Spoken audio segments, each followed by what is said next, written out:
All right, guys, so welcome back into another NBA DFS video. Going to be touching on the top prop bets in NBA today on both PrizePicks and Underdog. Let's go ahead and get into it. All right, so looking at yesterday's bet of the day, we did see that it went 3 for 6. Unfortunately, there, Jakob Poeltl is probably just one that I'm going to just take a wait and see approach on. The minutes just aren't there for him now. OG Anunoby is currently questionable tonight. I don't want to have to be forced into potentially going with Jakob Poeltl again, but he's really ruined 2 almost good nights. And I say almost because we look at Isaiah Stewart now.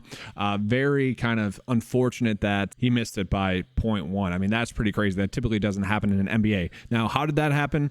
He had 1 shot attempt in the first quarter and then 2 shots attempt total in the first half. Really got it going in the second half. He did end up with 4 turnovers, though. That was almost all mute as points because he missed a free throw at the end of the game. So he almost hit it there. And then this one as well. This one was a late shot on goal, but the 2 best prop bets that we had available on the day yesterday were the 2 hitting fantasy score props. And it's kind of unfortunate because I know this is like geared as an NBA video, but at the end of the day, we just want to be making the best prop bets we can available. I'm going to talk through the 7 NBA games that we have here. And I do want to call out like the 2 best NBA props that we have available on the 9-5 cheat sheet were actually 2 under bets that I personally didn't like, but they ended up hitting. Aaron Gordon for less than fantasy points, and then also Patrick Williams for under fantasy points. And then, as you guys know, I typically like to start out with the best EV bets that we have available on the slate. Right now, these are the 2. Okay, both of them have a 54% chance to hit. The one worry that I have is that JT Miller's projected to get 2.54 shots on goal, whereas David is projected to get like 5 shots on goal. So I do like to start out with these. They probably will get bumped. I don't know if they're going to get bumped by the time the video is uploaded. We'll see. But let's go ahead and move on into the NBA slate. So I always like to start out with the slate preview because it gives us a good kind of expectation for the night, but also the games. Like yesterday, I mentioned going through this process that I thought the Spurs-Houston game could be a game that we wanted to attack. That game ended up going to OT. Had my best slips come from that game because the game went to OT. A little bit lucky there, obviously. That's kind of the whole point of going through this process. Let's go ahead and start out with the Chicago Bulls versus the Detroit Pistons. I do want to point out a lot of these teams are playing on the back end of the back-to-back. You never know who's going to be inactive or active in these games. We might see a slight difference in minutes as well. For the Chicago Bulls, the biggest thing that we have to worry about is Zach LaVine. He left the game with some back spasms. Now, if he sits, that's going to lead to some minutes probably going elsewhere. And if we like the on-off court last year with Zach LaVine off the court, we're going to see DeMar DeRozan, really was a stud. Averaged 45 fantasy points per 36 with them off the court, 29 points, 5 rebounds, 5 assists. He just really went off during that span. A lot of shot attempts there. And then Kobe White as well had a bigger role. Vucevic didn't really step up into more of a role. Alex Caruso, not too much there as well. Now, if we look at the projected starting lineup, we do see Zach LaVine is in there, but, back end of back-to-back, it's the start of the season. Wouldn't be too shocking to see him sit. And I think because of that uncertainty for him, we're not getting any Chicago Bulls props, but just kind of be ready when that news hits to make your best decisions possible once that news hit. And I don't want to echo this, but that's the tough part about NBA props content. Like DeAndre Ayton was a prop that wasn't out yesterday when I did the video. He ended up going off kind of as expected. And so that's why I give the information this way so you guys can apply it the way you see fit. But yeah, just for Kobe White as well there, we look at his points, rebounds, and assists, about 26 per game. Going against Detroit, I don't think we're too worried about that matchup, so he could be someone we're looking at as well. Love the fact that he's starting at point guard. And, 40 minutes in the last game, that's a little bit of a worry to me, but if he's going to be getting heavy minutes, we love that there. Alex Caruso is someone that did have a good game there as well. 30 minutes in that game. We don't expect that to continue, kind of hit or miss for Caruso. 13 rebounds is pretty crazy. Javon Carter is someone that probably would get more minutes. I don't think we're going to get any props for him, but DeMar DeRozan did have a good game. Remember, this was coming in off of the players only meeting that they had, and I think it worked. Like, they had to come back from Toronto, and then Toronto kind of made a comeback. It was kind of a fun game there. But if we get honestly a similar game, not as many steals from DeMar, but like 1 steal, like I think we can see a similar game, shot attempt wise, rebound wise, assist wise from him. Then we go ahead and look at the other side of the basketball there. We got the Detroit bigs again, and I feel like the props that we're getting for the bigs are literally too low. And so let's just look at it. Like, Jalen Duren is at 26.5. He has crushed this, guys. He's gotten 2 straight double doubles, and now you could argue, I would say Mark Williams is not a matchup that we want to worry about too much, but Vucevic not really too big of a matchup as well. I like the fact that he dominated against Miami as well. And so Duren at 26.5 points, rebounds, and assists is one that I like. We have seen him be involved in the assist department, which for big, we just want to see some there. So I like the fact that he's gotten 3 and 4. The rebounds we know are eventually going to come down. Like 17 and 14 is crazy, but honestly, maybe averaging a double-double is not too bad. He was someone that I loaded up on in best ball drafts, as well as Isaiah Stewart. Isaiah Stewart, like I said, did not have any shot attempts or many shot attempts in the first half. Got to go in the second half. To me, that's fluky when that occurs, especially for a player like Isaiah Stewart. Now, he did get basically his normal workload. The issue last night was this: 4 turnovers. You can't be having that. Okay. He is someone that I expect to be a little bit more involved tonight, but I think we can lock in those minutes. And if those 2 players are going to be getting that many minutes, to me, they're 2 players we want to be looking at. And so we just go ahead and take a peek at those props that we were getting in that game. You know, one of the better ones seemingly is going to be Jalen Duren for over 12.5 rebounds and assists. You know, I kind of like doing the full allotment, though. I like doing points, rebounds, and assists. To me, that leads to more predictability. That's one of the things I like about NBA. It's like more we're just chasing the player that might be undervalued or we think is going to have a good game. That's why I like points, rebounds, and assists. But we can see, like, the data doesn't like Isaiah Stewart again, which to me is tough because I do. And so that's kind of the weird balancing act of early season NBA DFS. Now, we do see points, rebounds, and assists slightly favored to get the over. The projection data hasn't caught up. And guys, the projection data is not me, just so you guys know that. That's being pulled in from different sources. And so that's like the average projection, DFS-wise, really, is what we're looking at, which is a little bit different than the average sportsbook odds, which is just pulling in the projections based on the sportsbook. And really, the best one that we have in here is Killian Hayes for over 2.5 rebounds. If you want to roll with that, you can. Yeah, for Chicago, we're not getting any props, just as an FYI, but I still do like Duren and Stewart for over their points, rebounds, and assists, and probably going to be fantasy score once those drop. Now we go ahead and move on into the next game. We got the New York Knicks versus the Pelicans, okay? Another close game, but a little bit higher scoring game than the first game. We look at the starting lineup for both teams. Nothing too shocking there, especially for the Knicks. And then looking at the Pelicans, nothing too shocking there as well, okay? So we should be good to go in that regard. Now, I do want to start out with the minutes for the Knicks because we saw Mitchell Robinson get a ton of minutes last night, 38 minutes in that game. And then the first game against Boston, 22. And I don't know if that's just because, you know, Clint Capella and Mitchell Robinson match up a little bit better and, you know, he doesn't match up too well against Porzingis or something like that. Tough to say. He did get 4 fouls in that game. That's probably what the reason was. But if he's someone that does get us consistently 30 minutes or so, like the lines that we're going to get on him are going to be too low. Like, he's going to get a lot of rebounds. He's someone that should average right around 9 rebounds per game. If he can add in a few more buckets there, like that to me seems like a low line, but back end and back to back, we don't know for sure what the minutes are going to be. And then from there, kind of looking at it, like Jalen Brunson had himself a good game last game. He's a solid producer. We know that. Night in and night out is going to be someone that we can trust. This matchup against the Pelicans isn't one that worries us. And we are getting some good props. I'll just sort it this way. We are getting some good props here, like Mitchell Robinson, again, rebounds and assists. Like if he is going to be getting 30 minutes in this game, that's really the best bet there for him to get 30 minutes. And if that happens, he's going to be able to get this over. And for what it's worth, he's only projected to get like 26 or so minutes. So that's the bet there, is that he actually gets more minutes. But again, back into back to back, we don't know for sure what's going to happen. He always has to stay out of foul trouble. We see RJ Barrett over steals. That's kind of a good one. 53% chance for that one to hit. The nice thing about someone like RJ Barrett is that he is getting heavy minutes now. 36 minutes. It doesn't matter if he's hot or cold shooting the basketball. Now he has been hot shooting the basketball lately. Obviously, if you're on the court more, then you're going to have more likelihood to get a steal. If you guys want to roll with that, you can. And then Julius Randle, he's been pretty productive thus far this season as well, going back to the player that he was last year. So no real surprises there. I do expect kind of New York to be able to eat up on the bigs that the Pelicans currently have because they're running out Zion. J Val is solid. We know that, but not really someone that we're worried about. The player I want to talk about is going to be CJ McCollum because he's operating as the point guard. And I kind of like that. If this is going to be the role that he's playing, and we're going to see a little bit higher usage rate, which is going to lead to more production, I think, from him.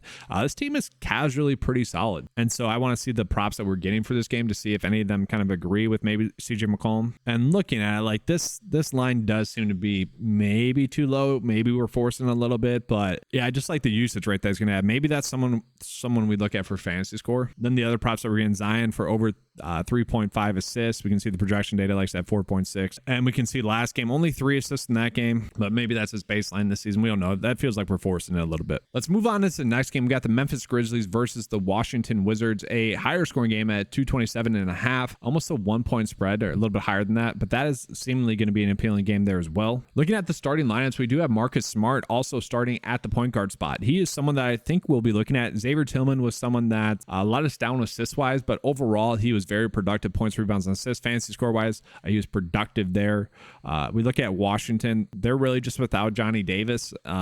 Shamet, we're not too worried about. The interesting thing is really no one from Washington had a great game. And I think that's just due to the game being a blowout for them. Like they only had 26 minutes. But if you extend that out to a normal game, a game that's supposed to be close, like Jordan Poole would have went off. Same thing for Kyle Kuzma. You give him like, I don't know, 10 more minutes in this game. He really went off. And then Tyus Jones as well. Like he really went off as well if you give them a little bit more minutes in those games, which I think we can project that to occur in this game. And so someone like DeLon Wright, who I don't know if we're going to get any props for him, but he wouldn't be someone we want to be looking at too much, but he's going to be operating in that second unit, probably going to be a higher usage rate player in that second unit. Now we look at the props that we have for Washington.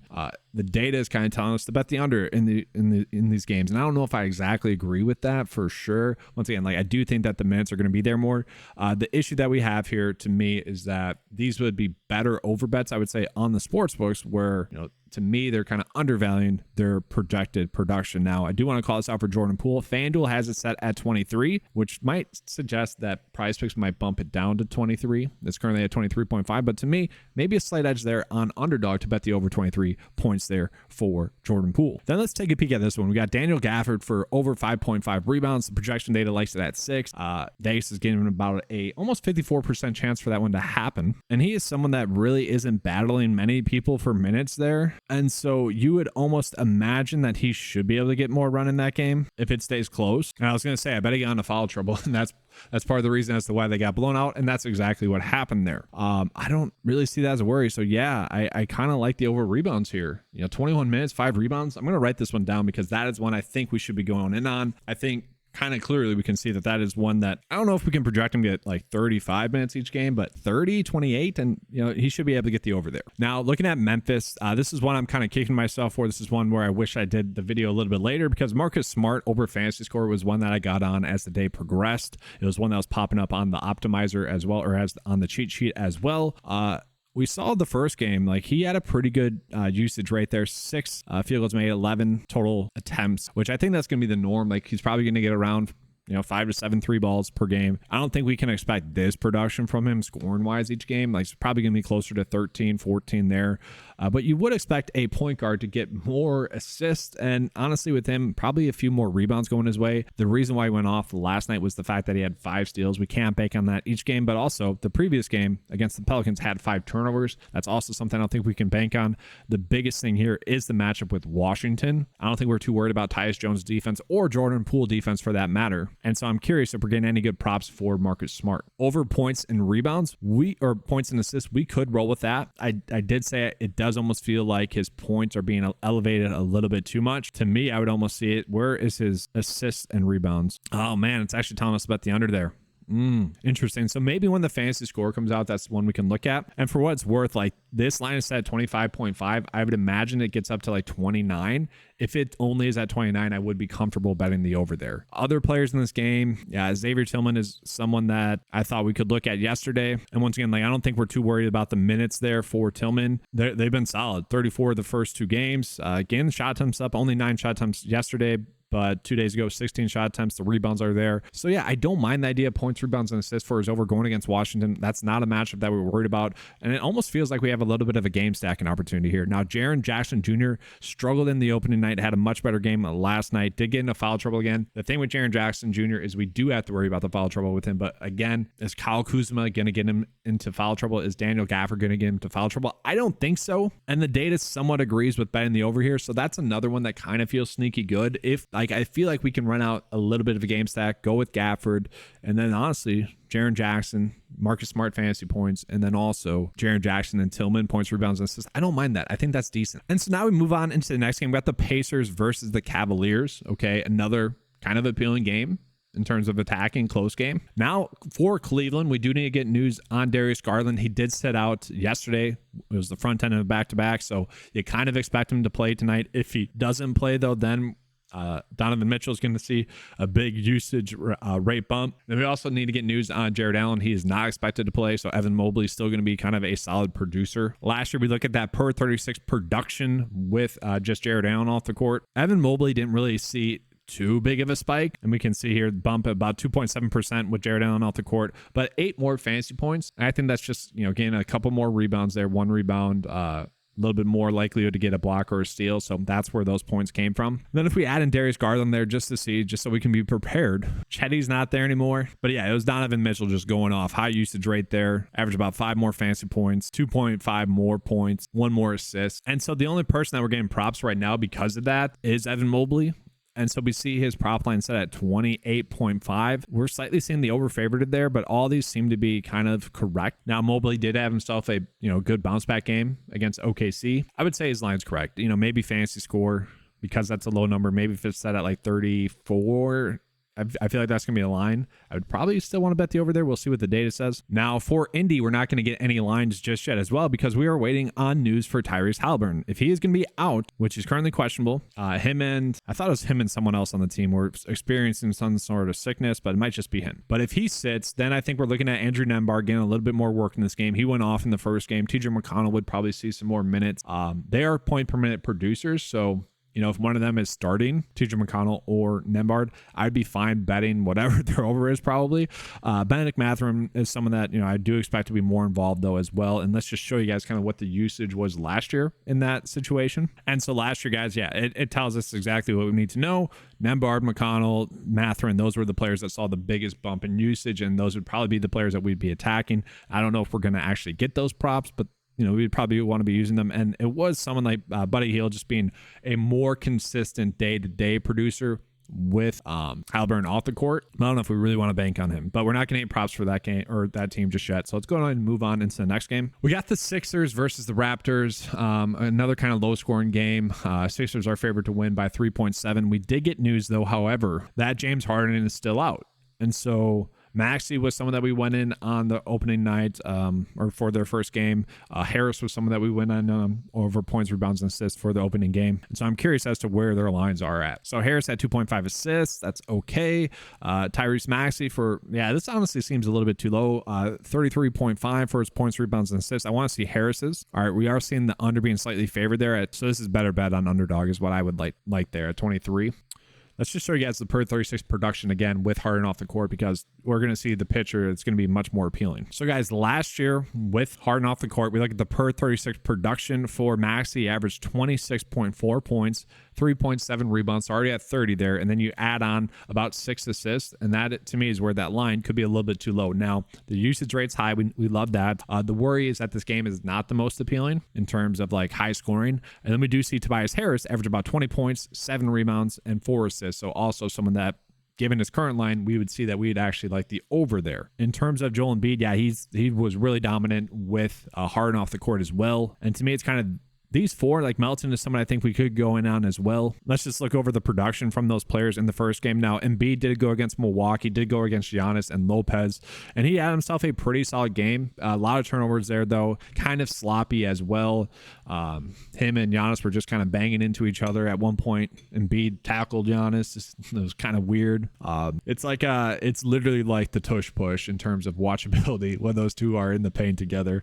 But fun game. And with Embiid, we do see like 0.5 steals as kind of a good one. We also are seeing under rebounds as like a good EV bet. And I do find that interesting because he only did get 7 rebounds in that game. And Jakob Poeltl, there are 2 centers that can get rebounds. So yeah, I could kind of agree with that one for betting the under 10.5 assists. I don't know if I want to touch the steals prop with him. We look at Maxey. He didn't even shoot the basketball that well. He did get a lot of free throw attempts. I mean, he was someone that was literally just driving the paint, putting up shots, hoping for a foul a lot of times. And he got them. I mean, they were fouls.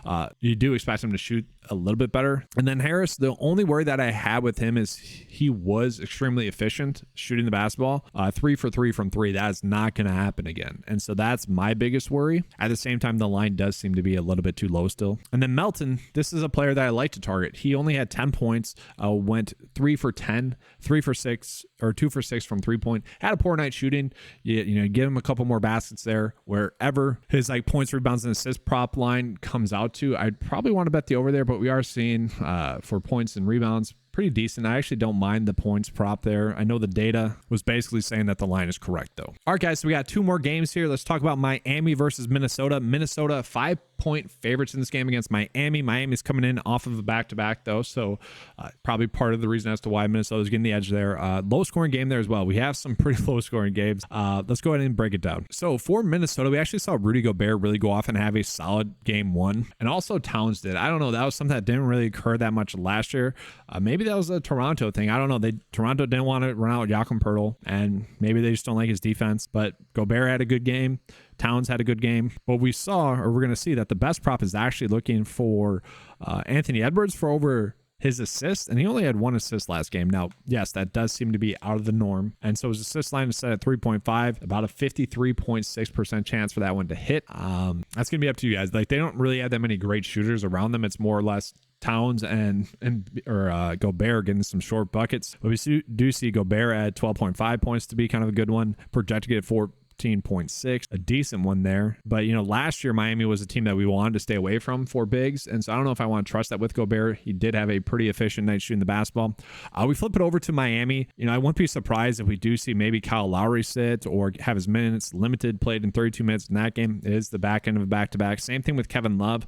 I don't really expect Kevin Love to get much work in this game if he does play, and so that's something to monitor. We did see that happen a lot last year, and so if that does occur, I don't know if we're going to get any props for Jaime Jaquez. He could be someone that gets like 17 minutes in this one. Maybe Duncan Robinson gets more minutes, but really it'll probably just be Jimmy Butler getting a little bit more usage in this game. And if that occurs, he's going to be appealing against my Minnesota, who, not the best defensive team. I mean, Gobert's there, Towns is there, but for Jimmy Butler's game, I don't think that's going to hinder his production at all. And we aren't getting any props for Miami just yet because they probably will sit some players. And so that's a wait and see approach. And then get into the last game that we have here, guys, Utah versus the Suns. One of the more appealing games on the slate as well. The Suns are 5.5 point favorites. The over and under is set at 22.41. Let's go ahead and look at this game. It's interesting in terms of like the starting lineup. And so we're going to see that it's looking like Booker's going to be out. Beal has already been ruled out, and Lee is still out. So that's going to mean most likely Eric Gordon is starting the point guard spot. It could be Jordan Goodwin. Then we have Grayson Allen, Okogie, and then KD and Yusuf Nurk. Let's just talk about all these plays here. So KD did go off in the absence of those two players, and I think we can expect that again. I mean, 28 shot attempts. We're probably expecting that again. Only 1 for 6 or 1 for 5 from 3. Interesting there. 8 turnovers there as well. Like he had himself a good game and a bad game. It was kind of strange there. You don't expect to have that many turnovers, and Utah is not a matchup that we should be worried about. But we look at it, we are seeing like all the props are actually telling us to bet the under for KD at 47.5. I don't know if I would agree with that. It is basically a 50% chance likely to hit. The only way I could probably end up on this is if we are doing some sort of game stack. But I do expect him to really shoot the basketball a lot again. And then, it's just tough to project 9 points, right? Like maybe 32, and then maybe, 14 or so rebounds and assists total. And yeah, he's right there, but that's such a high number that I can see why I wouldn't want to touch it. And I can see why you guys wouldn't want to touch it as well. The interesting one to me is actually Yusuf Nurk, who last game got into foul trouble, and he's gotten into foul trouble kind of in both games. 5 fouls in both games. In the first half of this game, did get into extreme foul trouble, 3 fouls, didn't play his full allotment of minutes. And so I don't know if this is just a case where he's getting into foul trouble, so we're seeing his minutes limited, or if he's just having his minutes limited. Now, he had a bad game against AD. I don't really expect that to happen against Walker Kessler, and so I don't like the fact that the data is telling us to bet the under there for all these, but we are getting a slight tiny edge in the points, rebounds, and assists, but we can see probably staying away from those. And we're going to notice that those are the only props that we're getting until we get news that Booker is for sure out. And I'd want to talk about these guard situations because these props will probably be props that are made available eventually throughout the day. Like Jordan Goodwin is a pretty good role player, and we have seen he is a point per minute player when he gets the minutes and when he's in that kind of point guard role, and he's going to be the backup most likely. But I do think we can project him to get around 25 to 30 minutes, which is what the projection data is stating. And so I think we can expect a very, very similar night to this. So let's just add it up. 14 points, that's 20, and then 22. So if his line is set like 20.5 for points, rebounds, and assists, I like the over there. And then actually, if his fantasy score is set at honestly like 23, 24, I'd still probably want to bet the over there as well, because he is a player that can really go off and take control of the game, even in the second unit. The issue that we have after that is that really really. Eric Gordon, I feel like he's going to be properly valued. He's very much dependent on how he's shooting the basketball. And we are going to get shot attempts up, and maybe that's something you can look at. Maybe shots attempted if that prop line comes out for him. Grayson Allen is someone that maybe we would be looking at for like over 3 balls made. 1.5, I'd probably like the over there, although he hasn't shot the 3 ball that much. He is someone that I would expect to start having better games, but that's kind of is who he is. And then same thing here. Like, I think these 3 players are going to be properly valued, but we'll see. I don't know where that line is going to come out, but they all do get a slight bump in their normal production. And then for Utah, guys, I kind of like Utah a little bit here. I mentioned like John Collins is someone that I kind of think is going to be disrespected projection wise. I think he's kind of stepping up into that kind of Lauri Markkanen-esque type situation last year, where it was kind of clear, at least to me last year, that Markkanen was someone that was being undervalued in the NBA spaces. And I was excited to see what he could do here. That kind of happened to John Collins again. So him being as productive as he has been isn't too shocking to me. And so I'm very interested to see how he does today as well. But we can see the rebounds have been there. So, you know, points and rebounds, is that a prop that we can chase somewhere? And we're actually seeing maybe not. Like, the data doesn't exactly like that. But I don't know, guys. I think he's going to continue to play well. And I know it's basically a 50-50% chance here, but I kind of like the over here. We can see he's been able to get the over kind of easily the first 2 games, and I just kind of expect that to continue. Now, Markkanen, we did see that one of the better prop lines was actually Markkanen for over rebounds and assists at 9.5. That has, you know, 53.6% chance to hit. We go ahead and take a peek at that one. We can see he has been kind of crushing that as well. Both him and John Collins have been getting a lot of boards together. The pause that I have is that those first 2 games were very high scoring games, so just more shot attempts going up. And so this game isn't as high scoring, but I still think we kind of bank on that as well. And now just real quickly, guys, looking at some underdog bets that we have, just showing you guys the board. You could do Zion for over 3.5 assists if you choose to do so. I do want to take a peek at the other prop bets that we have available today, and then go on and give you guys a bet of the day. So I don't need to get into the NHL props because I already touched on those on the top. Those are still there. We can use those. Let's take a peek at the MLB props. So yes, MLB yesterday was nice because we had 2 awesome hitting fantasy score props that we really hadn't gotten all postseason. The lines have been pretty tight, and that's what we're seeing again today. You could do Marte for over hitting fantasy score. That's an okay one. Christian Walker is still a little bit too low. Corey Seager is still a decent one, but those are all ones where let's see if we're getting a good pitching fantasy score prop. Like, I wouldn't mind pairing them with the pitcher. That way, yeah, we're not getting pitching fantasy score props. But if we do, like, if you guys are a 9to5 member, and that brings up the promo code right now, this is going to be available for 2 more days here. So for anyone that would be a new member to 9to5, you can get 50% off your first month using the promo code NBA. So it's a $10 membership you can get for $5. But like, that's something where if we're getting a pitcher where they're over pitching fantasy score is something that's highlighted, then you could go ahead and pair them up with one of those players in which the hitting fantasy score would correlate. NFL wise, if you guys want to roll with any of these, you can. We're seeing Dameon Pierce over fantasy score. That's interesting. Vegas likes him to get 11 points. The projection data likes him to get 12. Very interesting there. Zeke for over receiving yards is kind of an interesting one. Mostert, I really like for over 11.5 for a fantasy score. Calvin Ridley, the data kind of likes him to have a better game. Christian Kirk to have a good game as well, so you could stack those 2 with Trevor Lawrence there seemingly. Interesting ones there. Let's take a peek at college football, and then I'll be getting out of here. Actually, I won't do college football. These games are basically going to be live by the time you guys get a chance. So let's go ahead and get into the bet of the day. All right, guys. So looking at the bet of the day today, we are going to be rolling with Jaren Jackson Jr. for over 28.5 points, rebounds, and assists. I don't think he's going to get into foul trouble. If you want to do Tillman with that as well, I like that. Waiting to see what the fantasy score prop for Marcus Smart is going to be as well. I think we have a decent game stacking opportunity there. I will say Gafford there. The line did get bumped to 6. I typically hate, I shouldn't say hate, I typically don't in NBA. I won't take a line that does get bumped to after like the fact. Like, I already got this bet in on my end, but obviously this video is for you guys to make the best decisions possible. I still think as long as he doesn't get into foul trouble, that's the bet here, and thus the minutes will be there. I still think he has a good chance to get over 6 rebounds. Sadly, this is more or less probably going to be a push. Joel Embiid, this is a good EV bet. And then we did get a couple as I was doing the bet of the day for fantasy score props. CJ McCollum is kind of one that does stand out to me as long as he's playing point guard. But really, the reason I'm putting that in there is because it was the best fantasy score prop that I saw at the time. I mentioned a bunch that I'd rather go in on if those prop bets are made available. So be on the lookout for those ones that I named off. And then these are just 2 other good EV bets. Like this one actually has a 55% chance to hit. This one has a 54% chance to hit. And this one also has a 54% chance to hit. So that's going to be the bet of the day. Fingers are crossed. Obviously, I put it this way. I do it this way so you guys can come in and choose which prop bets you think are the best and thus make your best bets possible. That being said, if you just like blindly choose the bet of the day, you have been up on the past year, so it is what it is, right? Let's have a good slate. If you guys want to become a 9to5 member, get access to that cheat sheet with NFL, NBA, college football, MLB, NHL. That is available in the link in the description below for just $10 a month. Thanks for watching. Give a like and subscribe. And as always, let's keep cashing.